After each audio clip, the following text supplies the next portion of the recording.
Assalamualaikum warahmatullahi wabarakatuh. Saudaraku kaum muslimin dan muslimat, saudara sebangsa setanah air dimanapun Anda dan berada. Kembali berjumpa dengan saya Abu Fikri dalam rangka menyambung kembali informasi kaji dari video kita yang tadi. Jadi pada video itu saya katakan bahwa Muhammad itulah asal muasal atau usul daripada segala sesuatunya. Dan Muhammad itu adalah yang menurunkan segala sesuatunya. Dan Muhammad itulah yang merangkum, menghimpun, mengasihi dan menyayangi segala sesuatunya. Makanya beliau adalah rahmat lil alamin. Berbaik kasih dan sayang kepada alam semesta. Ingat, kaji kita adalah kaji hakikat. Kita bercerita tentang Muhammad yang awal muawal, Muhammad yang usul, bukan Muhammad bin Abdullah bin Aminah yang lahir tanggal 12 Rabiul Awal tahun 571, bukan Muhammad itu yang kita ceritakan ini. Nah, itu adalah casingnya, itu tubuhnya. Jadi tolong nanti nuansa pemikiran kita ditingkatkan kapasitasnya kepada kajian hakikat. Baik. Jadi apakah benar langit dan bumi beserta isinya bermula daripada Muhammad? Dan di dalamnya terdapat ruh-ruh atau Nur Muhammad yang dibarikan ke sana, yang ditanamkan ke sana, sehingga langit itu hidup, bumi hidup, gunung hidup, lereng hidup, laut, sungai, danau beserta segala isinya hidup. Mari kita mulai ceritanya dari surat Ali Imran ayat 96 dan 97. Pada surah Ali Imran di ayat 96 kita temukan kalimat yang berbunyi begini.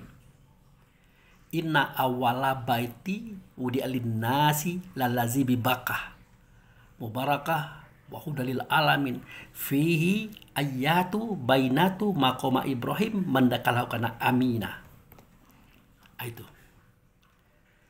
Jadi kalau di Indonesia kan, ayat itu mempunyai pengertian sebagai berikut.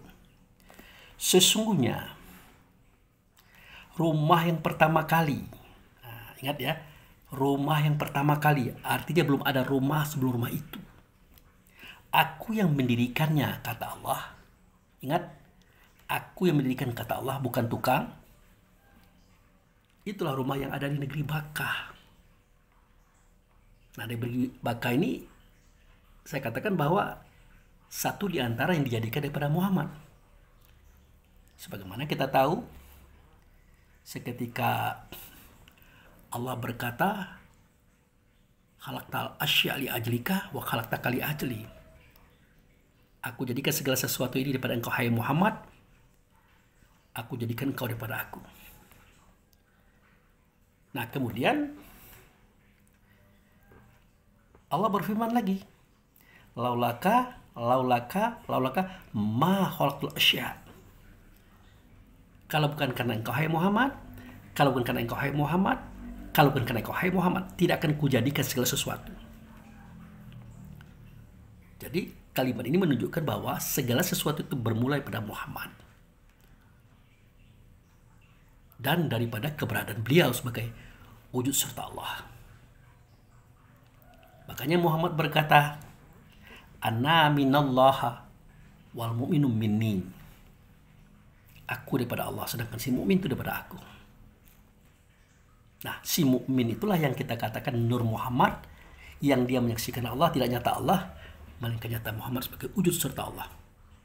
Kemudian si mukmin tadi, Nur Muhammad tadi, semua ruh tadi sujud dan tunduk di hadapan Allah yang nyata ia pada Muhammad. Sambil berkata, Asyhadu an la ilaha illallah wa asyhadu anna Muhammad Rasulullah. Aku bersaksi tidak ada zat, tidak ada sifat, tidak ada nama, tidak ada perbuatan kecuali Allah lah dianya. Tetapi tidak Allah yang kulihat, tidak Allah yang kudengar, tidak Allah yang kuhadapi saat itu, melainkan sifatnya Allah. wujudnya Allah. Dialah utusan bernama dengan nama Muhammad. Nah, dari situlah pembagian atau sirkulasi nur tadi, roh tadi, mukmin tadi kepada makhluk-makhluk yang lain yang diinginkan oleh Allah dan Rasul penciptaannya. Makanya saya katakan ada yang tubuhnya terbuat dari cahaya, itulah kelompok malaikat. Jibril, Mikail, Israel, Israfil, Raqib, Atib, Munkar, Nakir, Ridwan, Malik, dan seterusnya.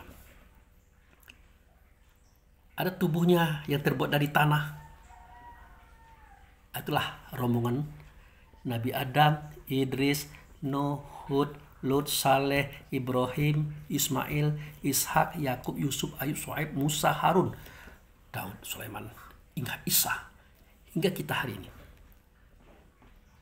Ada pula yang tubuhnya terbuat dari api. Itulah kelompok daripada bangsa jin. Itu saya katakan level 1 ya. Tingkat 1.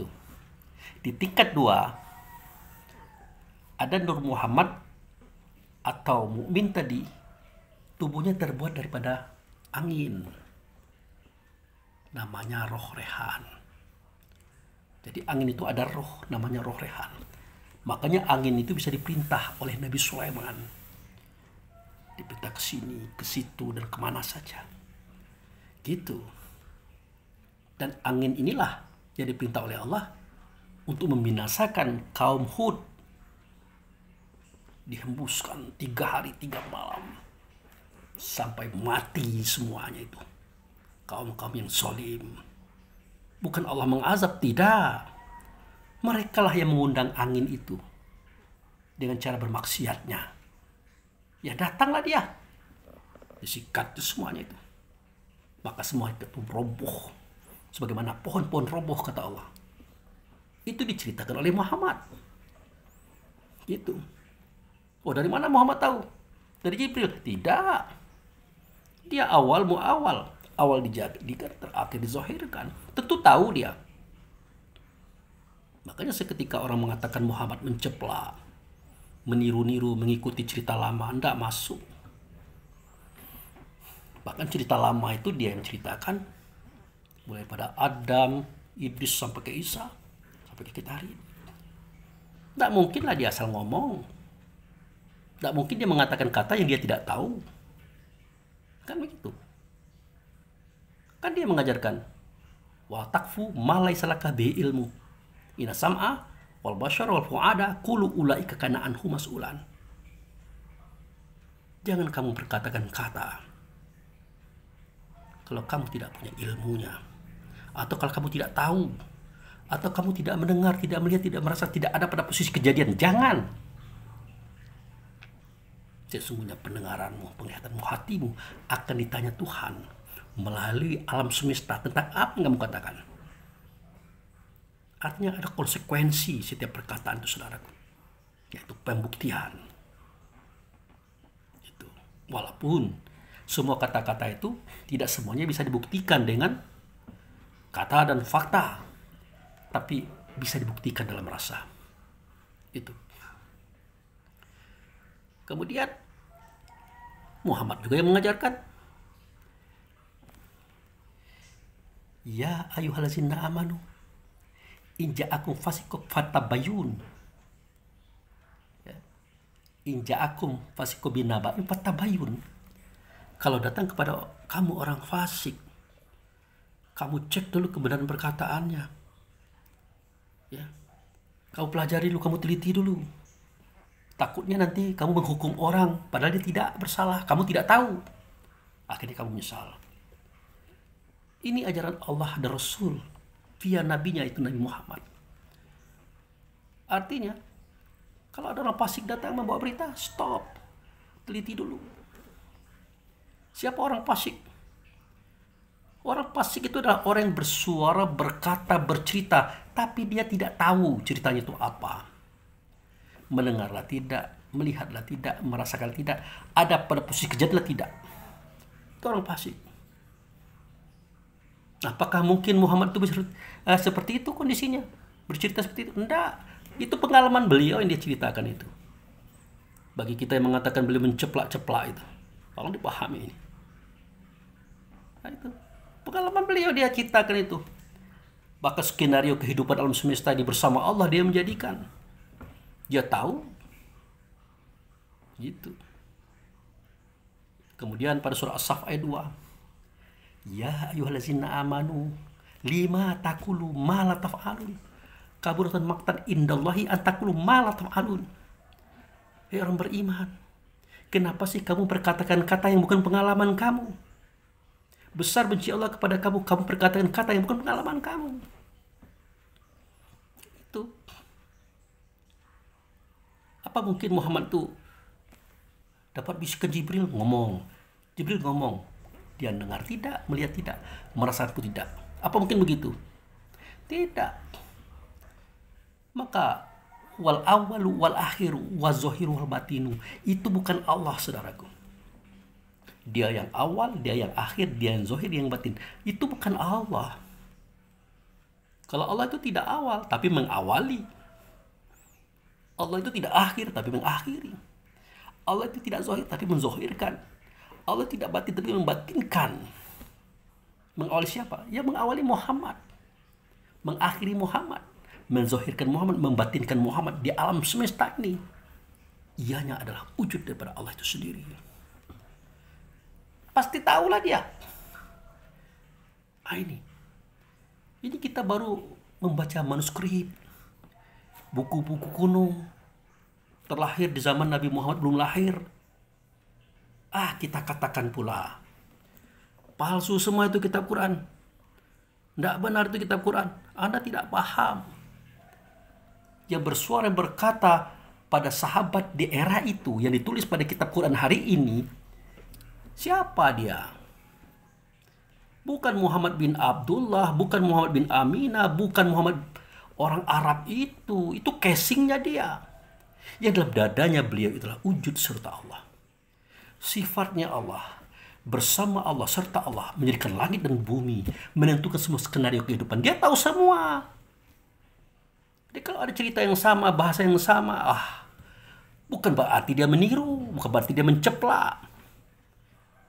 Coba Anda jangan melihat ke sana, coba lihat sesuatu yang lain yang tidak sama dengan Anda. Perhatikan itu. Cerita bulan terbelah, ada sungai di bawah laut, ada api di bawah laut, dan banyak ilmu teknologi yang diceritakan oleh Muhammad saat itu terbukti hari ini. Ya, kita kan cuma membahas tentang tulisan, membahas tentang bacaan. Itulah yang kita pegang teguh. Sementara apa yang ditulis, apa yang dibaca dalam kitab Quran itu sejatinya itu baru bunga-bunganya saja. Itu baru syariatnya saja. Makna dan intinya bukan itu. Bukan. Banyak bukti yang bisa saya buktikan nanti dalam hal ini. Itu saudaraku. Bukan kita marah, emosi, Anda berpandangan Muhammad itu nabi palsu macam-macam. Bukan begitu. Ini menjelaskan. Mudah-mudahan kita bisa memikirkannya. Gitu. Oke, kembali kita kepada cerita tadi. Nah, sudah itu ada yang Nur Muhammad tadi, yang mukmin tadi, yang ruh tadi. Tubuh badan jasadnya adalah tanah. Namanya roh jasmani. Ya. Makanya seketika di zaman Nabi Saleh terjadi gempa. Itu gempa itu adalah petaka, mematikan semua. Kenapa? Bukan Allah mengazab mereka. Ya mereka minta bumi itu bergetar. Jadi gempa besar menimpuk dan menimpa mereka, menimbun mereka sehingga mereka mati semuanya itu. Karena bumi itu, tanah itu punya ruh. Gitu. Termasuk air di zaman Nabi Nuh. Kan diceritakan itu, muncul air dari bawah bumi. Muncul air dari langit. Akhirnya apa? Hai langit, tahanlah airmu. Hai bumi, tenanglah airmu. Itu perintah Allah. Gak mungkin itu terjadi tanpa ada perintah Allah.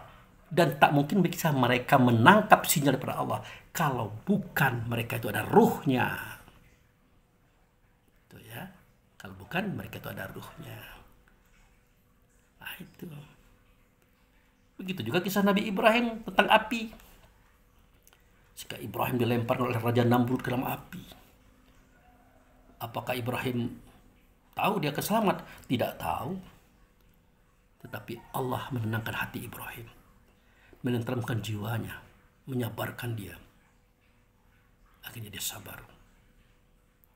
Berfirmanlah Allah melalui Rasulnya saat itu kepada api. Hei api, dinginlah kamu kepada Ibrahim. Berikan ketenangan, kenyamanan pada Ibrahim. Api tidak akan dingin kalau tidak ada rohnya. Nah, rohnya itu disebut dengan roh idafi. Itu saudaraku. Jadi roh malaikat, roh manusia, roh jin, roh air, roh angin, roh tanah, roh api, itu satu asalnya Muhammad. Dia bersaudara. Itulah umat yang satu yang dia terpecah belah, terserpih, terbagi-bagi kepada tugasnya masing-masing sebagai kodrat Allah atas mereka. Itu. Nah, oleh karena tadi diceritakan oleh Allah dalam Al-Quran surah Ali Imran 96. Rumah yang pertama kali itu adalah yang ada di Bakkah. Dikatakan oleh Allah melalui Rasul vianya Nabi Muhammad. Ya, via daripada anak Abdullah ini. Di dalam rumah itu ada ayat. Apa itu ayat? Tulisan? Bukan. Bacaan? Tidak. Nah, untuk memahami itu ayat, perhatian. Kejadian seketika Nabi Muhammad berkata, "Zalikal kitabu la raiba fihi hudalil muttaqin." Sedemikian itu, kitab tidak ada keraguan padanya, petunjuk bagi orang bertakwa. Kitab apa? Buku? Bukan. Zaman itu Nabi Muhammad tidak membawa buku. Tidak menyimpan buku, tidak ada. Megang-megang buku aja tidak pernah. Maka ditanya oleh sahabat, "Ya Rasulullah, bahwa Alkitab, buku itu buku apa?" Dijawab oleh beliau, Quran. Quran. Artinya bacaan. Baca itu maknanya adalah yang didengar, yang dilihat, yang dirasakan, yang dipikirkan, yang direnungkan keberadaannya. Itu Quran. Jadi kitab itu adalah Allah. Menyimpan rahasia awal dan akhir, zahir dan batin. Tidak nyata semua itu, melainkan nyata dia pada Quran. Makanya awal pada surat itu adalah Alif Lam Mim. Alif Lam itu nama Allah, Mim itu nama Muhammad. Tidak nyata Allah, melainkan nyata ia pada Muhammad. Makanya kitab dan Quran. Kitab menyimpan rahasia awal akhir, zahir dan batin, nyata ia pada Quran. Sehingga jadi pendengaran kita, penglihatan kita, perasaan kita, pemikiran kita, renungan kita, penelitian kita. Itu. Kemudian ditanya lagi oleh sahabat, "Ya Rasulullah, mahwal Quran?" Dijawab oleh Nabi, Al-Quran, ya, Al-Quran itu bal huwa ayatu bainatu bisudur alladzinautul ilmi wa ma yajadu biatina ila zalimun. Kitab itu adalah Quran. Quran itu adalah ayat dalam dada kamu. Dia itu adalah nur, dia itu cahaya, dia itu terang. Fakta. Nah, tidak ada yang mendustakan ayat itu kecuali orang zalim. Orang zalim siapa? Ini orang zalim yang terbuat daripada anasir angin, air, tanah, api. Roh, rehan, rahmani, jasmani, idafi. Itu orang zalim. Dia bersifat dengan sepantang kelintasan, pantang kerendahan, pantang kurang, pantang kalah. Menghimpun dia, memunculkan 10 sifat. Ajib, ria, takabur, iri, dengki, hasud, pinata, malu, dan sombong. 10 tambah 4, 14 muncul 3 sifat. Benci, dendam, dan menghancurkan. Itu makanya tubuh badan jasad yang namanya manusia ini, insan ini, jiwa ini, nafs ini, dikatakan orang zalim. Bahkan dia dikatakan pula kafir oleh Allah, oleh Rasul. Wallazi khalaqakum faminkum kafirun wa minkum mu'minun. Innahu ya'lamu bima ta'malun. Itu surah At-Tagabun ayat 2. Dia itu yang menjadikan batang tubuhmu yang satu. Di dalamnya ada yang beriman, di dalamnya ada yang kafir. Yang beriman itu adalah roh. Nur Muhammad tadi namanya mukmin. Itulah yang beriman. Yang kafir, innal insana li rabbihi lakanut. Yang kafir itulah manusia. Mana itu masuk? Ini. Yang terbuat dia dari air sulbi. Kan ada ayatnya itu. Falyanzur insanu mimma khuliqa mimma indafik yakhruju min baini sulbi wa tara'ib. Hendaklah manusia itu memikirkan dari apa dia dijadikan. Sesungguhnya dia dijadikan dari air sulbi yang memancar ruang dada dan tulang rusuk. Ternyata air itulah spermatozoa berkembang dalam rahim perempuan. Ya, itu dia. Akhirnya jadi embrio. Dia sudah hidup, bernapas, berjalan, berlari, berkembang. Padahal roh belum ditiup. Itulah dia insan, itulah dia an-nasu, itulah dia jiwa, itulah dia manusia. Sifatnya 17 macam tadi. Nah itu saudaraku. Nah, jadi yang dimaksud dengan ayat yang ada dalam rumah itu, itulah Nur Muhammad.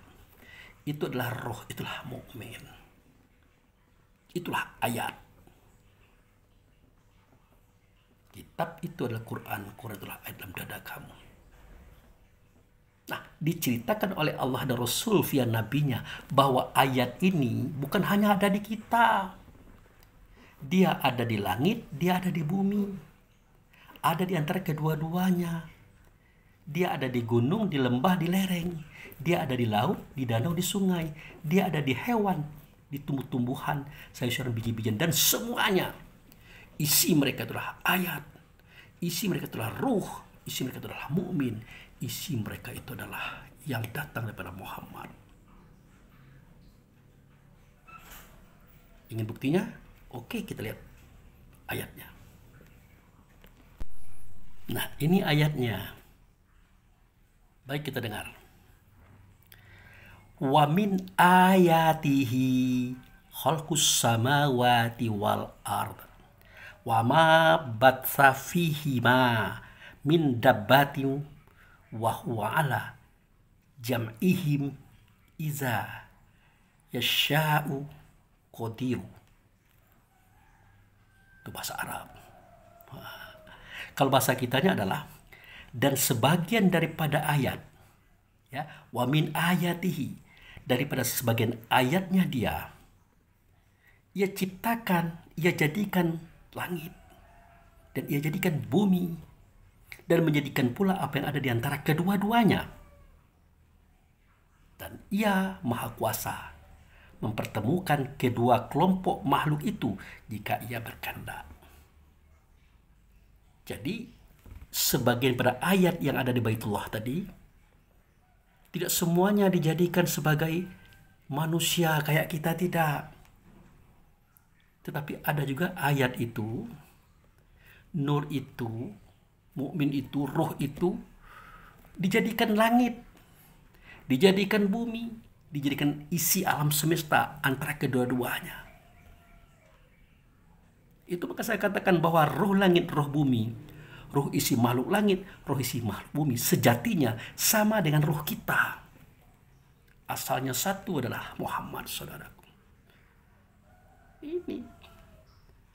Jadi tulisan yang ada pada kitab Quran itu tidak sekonyol yang dipandang oleh orang-orang yang di luar kita, yang dia berseberangan agama dengan kita. Tidak sekonyol itu. Ada paham, ada maknanya itu. Sampai ke tingkat apa itu ayat dijelaskan secara hakikat. Makanya saya katakan kepada saudara-saudara kita yang syariat, tolong kajian itu tingkatkan dari syariat ke torikat, torikat ke hakikat, hakikat ke marifat. Baru kita masuk ke itikad, sifat dan zat. Baru kita selesaikan pemikiran orang banyak ini yang menuduh-nuduh Islam begini, Muhammad begitu, Quran palsu macam-macam. Dia tidak mengerti. Karena dia hanya tahu yang zohir-zohir saja. Gitu. Bahkan tidak untuk kemungkinan dia akan menuntut kepada kita. Mana datanya, faktanya, apa dasarnya yang mengatakan begitu? Pasti dia berbicara tentang materi, benda. Sebagaimana mereka berbicara.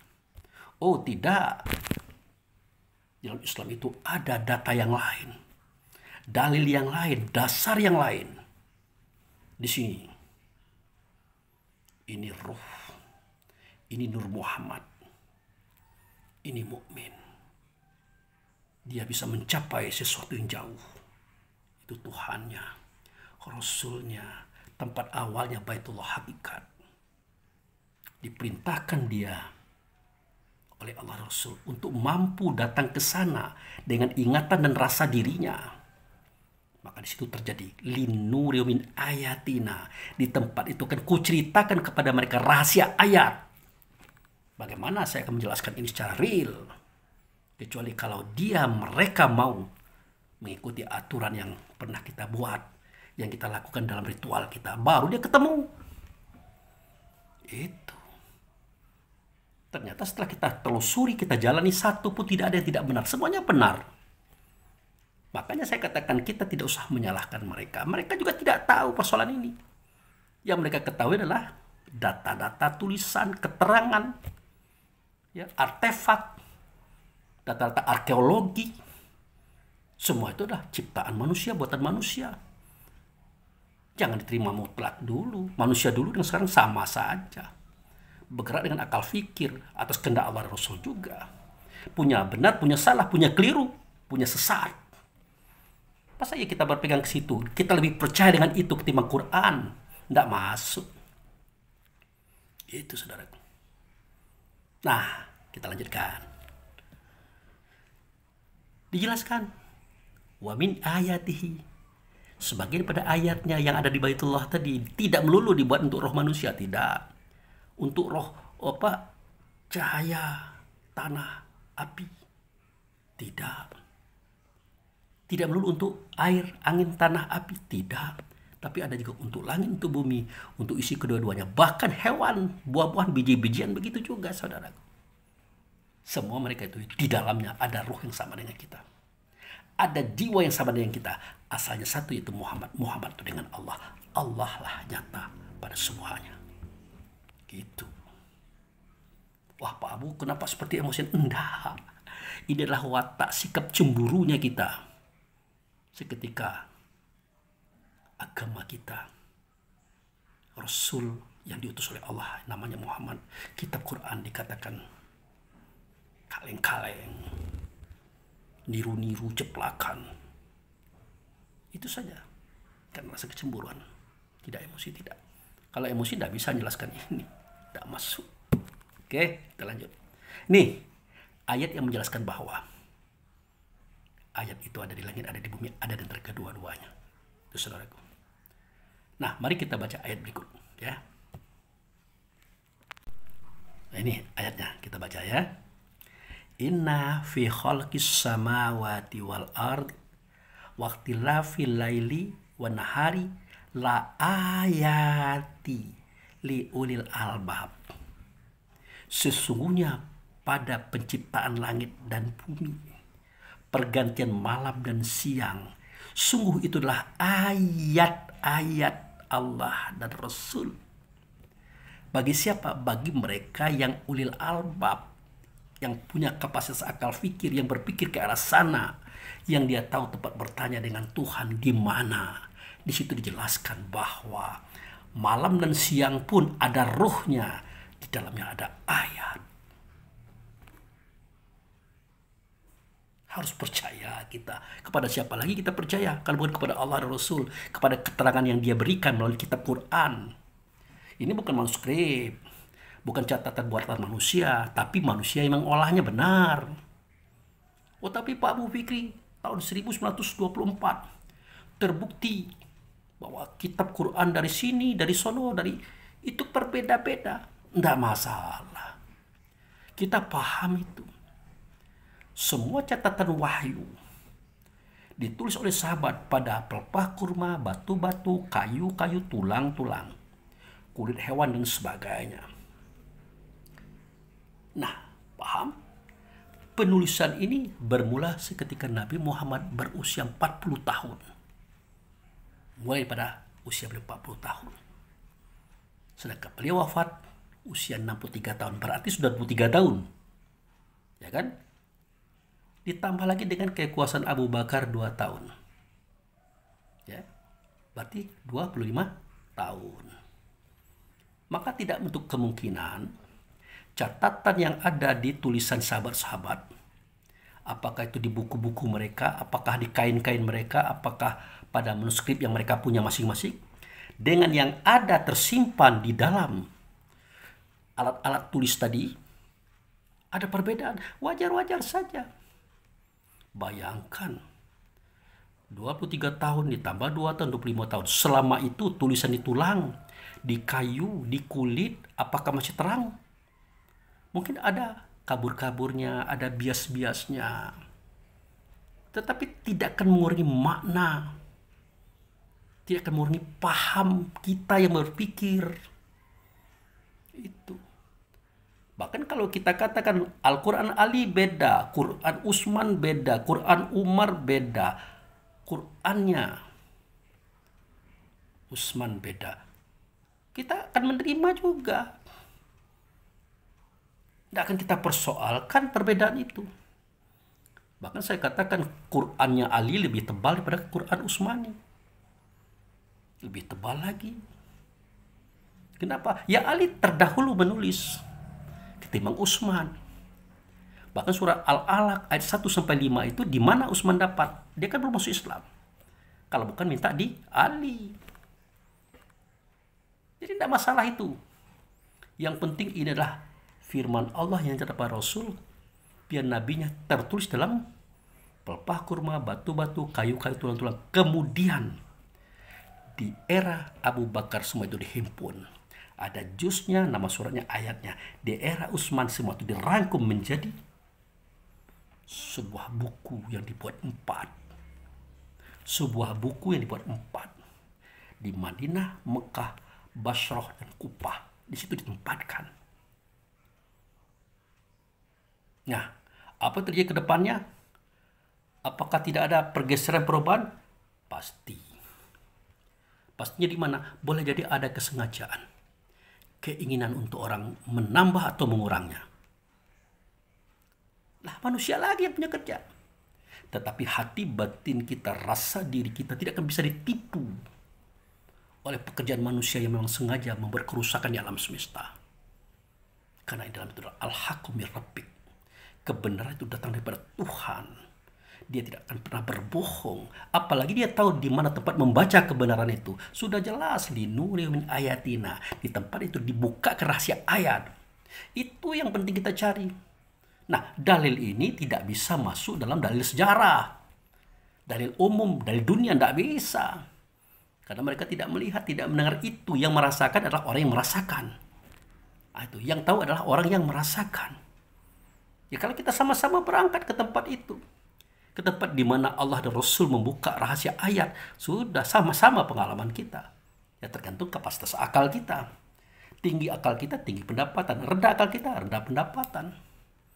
Makanya setiap orang-orang alim itu tidak berubah, tidak sama, cara pencapaiannya beda-beda. Begitu juga para wali beda-beda. Gitu saudaraku. Nah ini keterangan lagi. Nah kita lihat keterangan yang lain. Kalau langit juga berbicara, ngomong lagi itu. Kalau isi langit, isi bumi juga berbicara, ngomong. Bahkan lebih daripada itu, mereka sholat, mereka bertasbih kepada Allah dan Rasul, kepada zat pencipta langit dan bumi yang nyata ia pada Muhammad. Mari kita lihat. Data berikutnya yaitu surat Al-Fusilat, surat nomor 41 ayat 11. Ya. Di sini ada keterangan bahwa langit dan bumi itu berbicara. Sumastawa ila samai wahia dukhanu. Faqala lama walil ardi itiyato an au karhan. Qalat ataina ta'iina. Apa maksudnya? Kemudian dia, Tuhan tadi, menuju kepada penciptaan langit, dan langit itu masih merupakan asap. Lalu ia berkata kepada langit dan bumi, datanglah kamu berdua menurut perintahku, dengan suka atau taat atau tidak, atau terpaksa, datanglah. Maka berkatalah langit dan bumi tadi, kami akan datang kepada engkau wahai Tuhanku dengan taat, tidak terpaksa dan tidak pula dipaksakan, dengan taat. Ini jelas langit dan bumi ini bersuara, berkata, bercerita, mengisahkan kepada kita kalau dia ada ruh, ada jiwa, ada suara, ada kata, ada tindak, ada perbuatan, ada realnya amal. Itu. Bahkan hari ini langit retak, bumi pun bergetar, berkata kepada Allah, izinkan kami ya Allah untuk menghancurkan manusia ini. Udah gatal nih tangan nih, kemaksiatannya sudah terbuka dan terang-terangan. Tidak ada segan lagi kepada Allah Rasul, tidak ada lagi malu kepada alam semesta, mereka bermaksiat di atasnya. Kata Allah, jangan dulu. Jangan dulu, selagi masih ada yang berzikir, yang mengingat aku, bertasbih kepada aku, beribadah kepada aku, jangan dulu. Nah, ini membuktikan saudaraku. Ya. Nah, mari kita lihat keterangan yang lain. Nah, ini dia.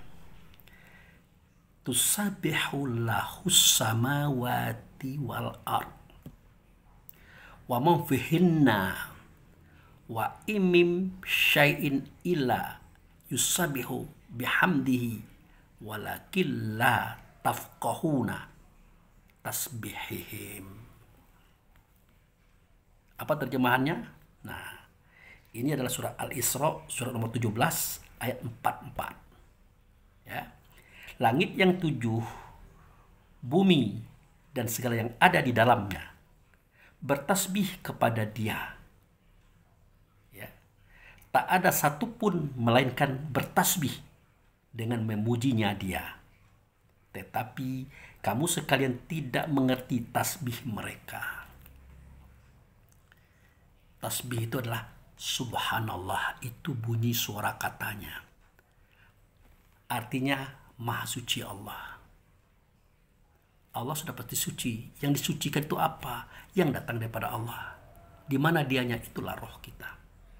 Kalau kita mensucikan Allah, tidak mungkin karena Allah sudah Maha suci. Sucikanlah yang alam dada kita. Itu kita. Langit juga begitu. Bumi juga begitu. Isi alam semesta juga begitu. Maka jangan marah kita kalau ular mematok, lipan kalajengking menggigit, buaya menyantap, harimau menerkam, api membakar, air membasahi, angin berembus, tanah dia bergetar dan jadi gempa dan macam-macam. Itulah wujud tasbihnya mereka. Itu tugas mereka sesuai dengan peranan masing-masing. Itu. Jadi jelas semua itu tidak mungkin terjadi tanpa ruh, tanpa kehidupan yang datang dari Allah Rasul, saudara. Oke, kita lihat lagi kelebihan yang lain. Oke. Nah, pada keterangan ini menjelaskan pula bahwa langit dan bumi, alam semesta berserta isinya, sholat, menghubungkan rasa dirinya kepada Rasul-Rasul dengan Allah, sebagaimana kita sholat. Dan tidak dipersoalkan kenapa dia tidak ruku, kenapa dia tidak iktidal sujud duduk, tidak dipersoalkan di sini. Makanya saya katakan orang yang beragama dengan agama Yahudi Nasrani, tidak sholat dia sebagaimana sholat kita, tidak usah dipersoalkan. Karena pengertian sholat itu adalah menghubungkan rasa diri kita dengan Rasul-Rasul itu serta Allah. Makanya Rasul itu jangan dibuang, jangan didelete, ditutupi, bahaya. Tidak mungkin bisa kita sampai kepada Allah langsung. Itulah kelemahan daripada mereka, membuang dan mendelete Muhammad ini sebagai wujud serta Allah. Nah itu. Tapi tidak sedikit juga orang Yahudi Nasrani yang memahami hakikat itu. Dia hubungkan rasa dirinya dengan Muhammad serta Allah. Maka mereka itu sama dengan kita, walaupun ibadahnya tidak sama dengan kita. Kenapa? Ya syariatnya beda lah. Masanya berbeda, negerinya berbeda, nabinya pun berbeda. Begitu saudaraku. Oke? Nah, mari kita lihat pengembangannya. Nah, ini adalah sebuah keterangan daripada hadis Abu Daud, Tirmizi, Ibnu Majah, ya, dalam sebuah buku Mirqatul Mafatih Juz 1 halaman 295 dituliskan di situ bahwa sesungguhnya para malaikat, ya, merendahkan sayapnya sebagai keridaan kepada penuntut ilmu, dan sungguh orang yang berilmu akan dimintai ampunan oleh penduduk langit dan bumi. Bahkan ikan yang ada di dasar laut pun meminta doa kepada Allah supaya yang menuntut ilmu ini, yang memahami kajian ini, yang memberikan manfaat kepada alam semesta ini, mohon diampuni, dimudahkan, diberikan jalan keluar dalam kehidupannya. Demikian Allah menginformasikan kepada para nabi-nabi terdahulu. Ada di hadis ini. Itu saudaraku, begitu besar manfaat keberadaan kita yang mau menuntut ilmu hikmah ini. Biar dijelaskan kepada orang banyak. Bukan jadi sebab huru-hara, pertikaian petaka, enggak. Masalah pendapat silakan berpendapat, enggak masalah. Ya, enggak masalah. Itu. Yang penting kita jangan ribut, jangan damai. Karena kita sama-sama orang berjalan, hamba yang mencari kebenaran Tuhan. Silakan saja. Yang penting jangan ribut. Rukun-rukun lah. Itu saudaraku.